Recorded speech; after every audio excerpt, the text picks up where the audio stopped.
Ayun, isang magandang hapon mga kagulay, at ito po yung video na to ay kinuhanan ko kahapon. So pitas hapon po yung pipino at kaya ng madaling araw nga yung sitaw. So bali ang presyo nga pala ng pipino ngayon ay nasa 14 pesos per kilo, at yung ating na-harvest ngayong harvest niya na ikaapat ay nasa 60 bundle o 600 kilos. So yun po yung ating na-harvest dito sa pipino, at sana makalusot nga rin ito sa bagyo na parating, at medyo napakalapit namin sa bagyo. Sana wag naman masira itong mga tanim, at makikita nyo natin dito yung mga kasama kong nag-harvest, nakakuha pa silang mga talong na pwedeng ilaga. So yun po yung mga nagsupling ng mga puno ng talong dahil ito nga ay pinagbalagan. At may ilang puno dito na nagsupling at nagbigay pa siya ng bunga na pwedeng ulamin.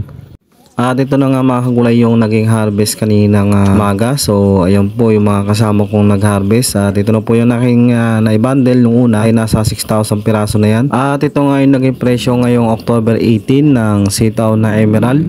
At yung amin na harvest nga pala dito muna ay nasa 11,100 piraso yung ating na-harvest. Yun nga, sa presyo medyo bumaba na naman ang presyo ng gulay dahil nga sa may parating na bagyo. Yung mga hindi sana mag-harvest ngayon ay nag-harvest na. Kaya nag-oversupply na naman po kanina sa may sangitan doon sa mismong binabagsakan namin. Pero ganoon talaga mga gulay pagka may parating na bagyo, ay yung days na yung harvest sana nila ay medyo na-adjust. Kaysa nga naman masira ay kailangan mapitas muna to bago dumating yung bagyo. So bali kasi yung bagyo napakalapit namin dito sa area namin at yung dadaanan niya, kaya talaga ma-apektuhan tong aming mga tanim. Kaya iba nating mga nagtatanim din ng gulay, at yung harvest nila sana ay bukas, ngayon na araw na to ay pumitas na sila para sa ganun pakinabangan pa. Bali bukas ng madaling araw mararamdaman na namin yung epekto ng bagyo na parating dito, si Bagyong Ramil. Kaya nga hanggang alas 10 ng umaga to ay nasa kalupaan na, tatawid dito sa gawing Ipakulaw sa Baler. So napakalapit namin dyan, kaya ewan natin kung anong magiging